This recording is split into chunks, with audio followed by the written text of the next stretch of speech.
Hey, what's up guys? Today I'm going to share with you a really cool card trick called the bullet. Want me? Do you want me to?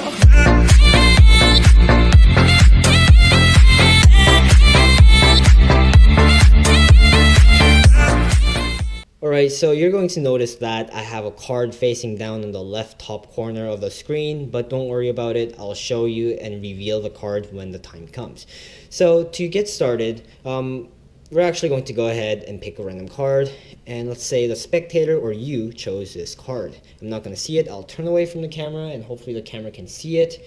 And that's the card you have chosen. Hopefully you got a good glimpse of it. And what we're going to do is we're going to get the card somewhere lost in the middle of the deck, like so. From here we can give the deck a few cuts like this, or more use a table, utilize it, and you can give the deck a really quick shuffle like so, or a few cuts, okay, or a civil cut. I haven't done this in a while, but let's see if the camera can catch the whole thing. There we go. So, your card, I don't know what, is lost somewhere in the middle of the deck. Okay.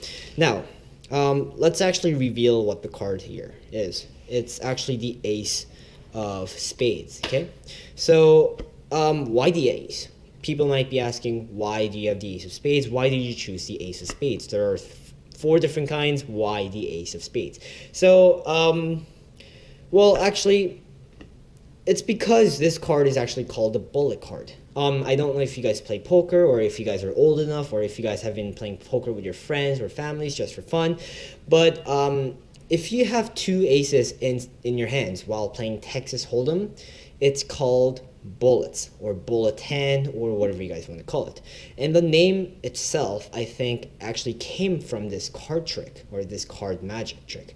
So rather than going in depth with the history and all get really boring and stuff, I'm actually going to show you and demonstrate why this is going to be called the bullet card. Okay, so if you have a bullet, naturally you're going to be needing a gun. Okay, so what we're going to do is we're going to try our best to make a gun out of our deck of cards, like so. Okay, see how this kind of represents a gun? See, a gun.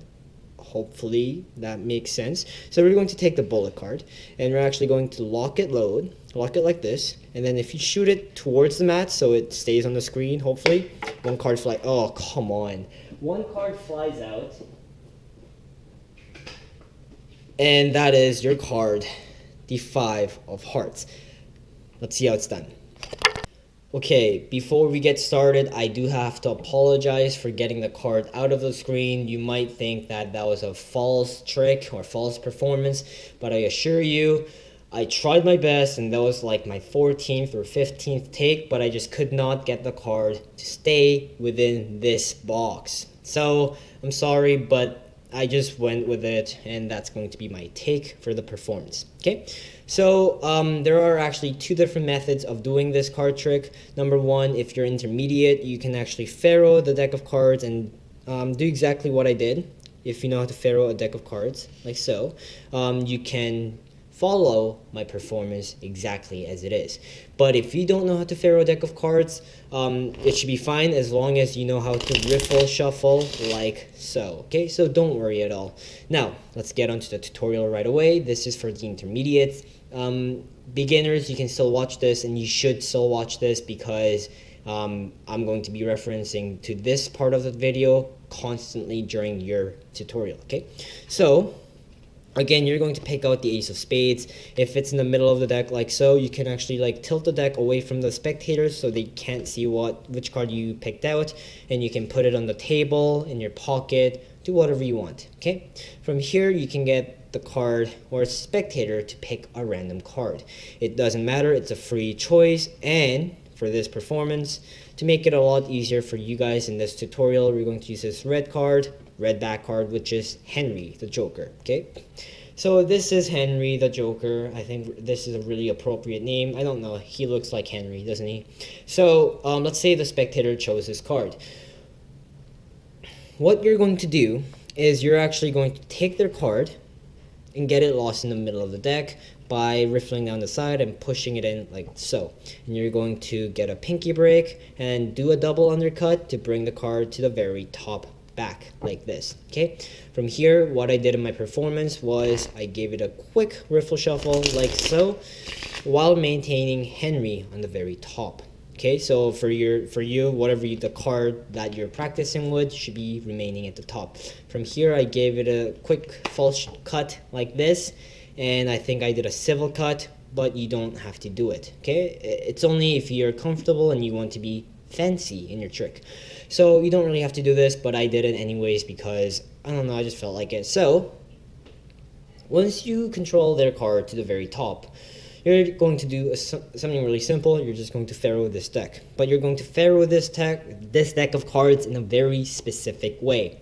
You're going to pharaoh the smaller packet into the bigger packet, and the smaller packet is going to be the top portion of the deck. So instead of dividing the cards in half like so, which is what you would usually do when you're pharaohing a deck of cards, you're going to split the deck maybe like this. Okay, so the top packet, which contains their card or Henry, should be smaller, and the bottom packet should be a bit larger. Okay, this is because you're going to be pharaohing smaller packet into the bigger packet.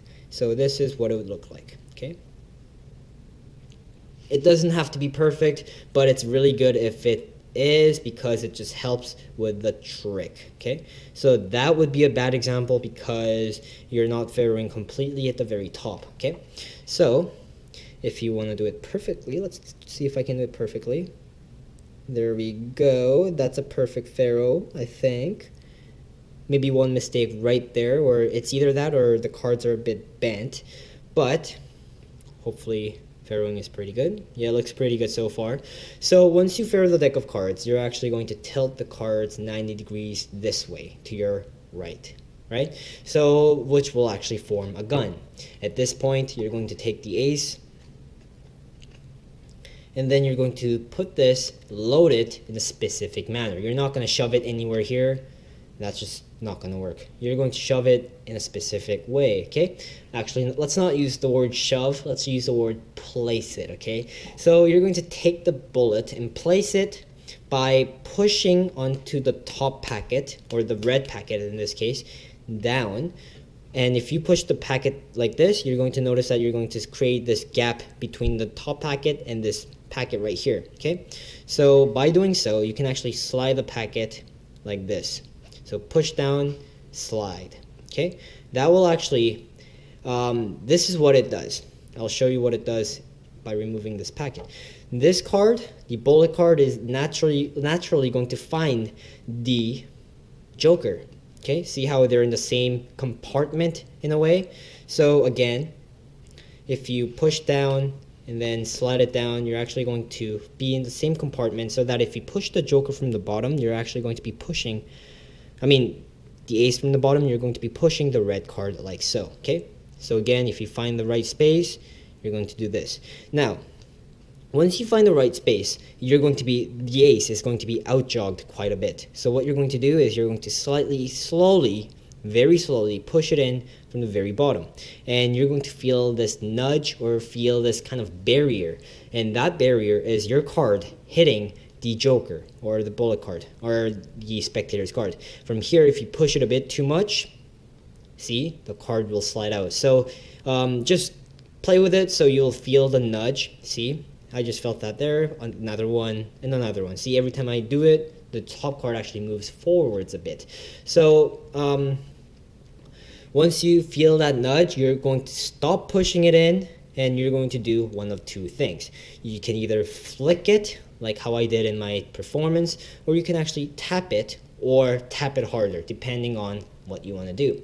Now, this is the fun part. You can actually get the spectator to catch the card. You can be like, okay, I'm going to try to shoot out one card to you. It's not going to hurt. It's just going to fly, and then it's going to like levitate for a second. It's not going to hit you in the eye, okay? So don't worry about that. It's going to go really slow to you. So try to catch it, and that's what you're going to say. And you're going to aim the card and then jam it at the very bottom, which will actually get the joker or the spectator's card to fly out to them. Okay, so that's why I think this is such a great trick. It's fun, interactive, and everyone loves this trick. Okay, so I'll try to do it from this end. And if you push it from right there, see one card flies out. And that was a relatively weak push. That's why it flew only that much. But in theory, if you push it really hard or jam it, the card is going to spin out like so, okay? And it should go towards the spectator. So if you practice this enough, you're going to get a feel for it, and you're actually going to find out which strength works best for you, okay? Sorry for shaking the camera a bit. Now, that's pretty much the tutorial for the intermediates. And here's one tip before I move on to the beginners. When you hold the gun, don't hold it too tight. It's not a death grip. You just want to have your middle finger, ring finger, and your pinky finger on the smaller edge, and your thumb should be resting on the top, and your index finger should be like laying across like this at the back. Okay, and if you hold it too loose, the cards are going to slip and fall. Okay, so try not to hold it too loose or too tight. It should be like a moderately intermediate kind of strength. So that's pretty much the tutorial for the intermediates, and I hope you guys enjoyed this tutorial. Now let's get on to the beginners. So for beginners, instead of fairwaying the cards, you're going to be doing a riffle shuffle. And if you guys don't know what that is, get out of my channel. I'm just kidding. You can find various other channels on YouTube that teaches you how to shuffle cards by riffling like so, which is really cool. Okay, you look professional, and I think this is a basics for a lot of magicians. So you're going to do the exact same thing. Let's say they pick out their card, this red card. What you're going to do is you're going to get the card lost in the middle of the deck and bring it to the top by controlling it controlling to the top like so. Okay, I'm gonna adjust the camera because the lighting is really bad right now, so I'm gonna have to apologize for that. But anyways, once you have controlled Henry to the very top, you're going to riffle the deck of cards in a very specific way after you introduce the ace of spades. Okay, so when you riffle the cards, you're going to do this exact same thing. You're going to take the smaller packet, which is going to be at the top portion, and riffle it inside or between the large packet. Okay, so let's say instead of riffling it down like this, as if you're doing a real riffle shuffle, it's a lot better if you cut it like this from the side, so you have a visual of how much of the cards you're cutting. Okay, so from here you have a smaller packet on your right hand and bigger packet on your left hand.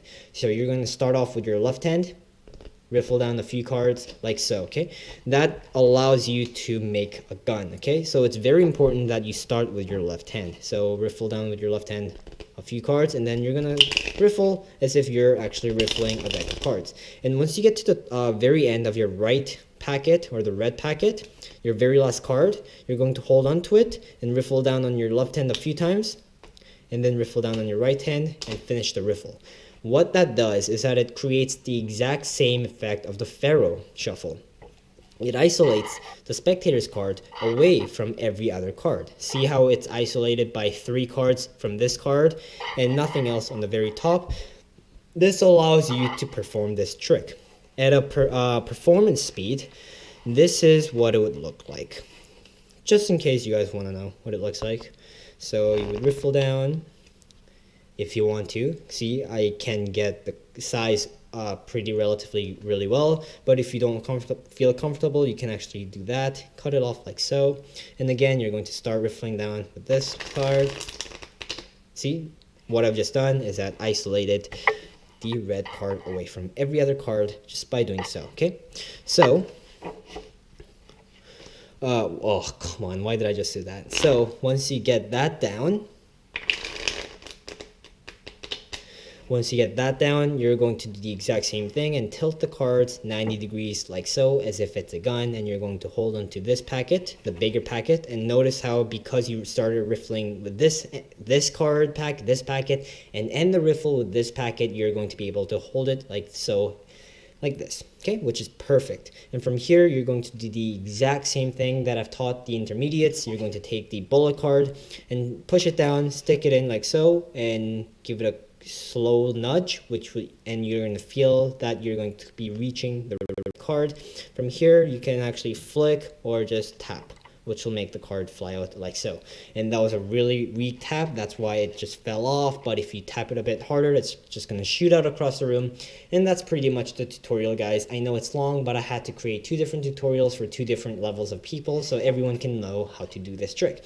So anyways, I hope you really enjoy this trick, and you can actually perform this and show a lot of friends and impress the fuck out of them and have a really good time doing this. I hope you enjoyed watching my video, and I'll see you guys next time. Peace.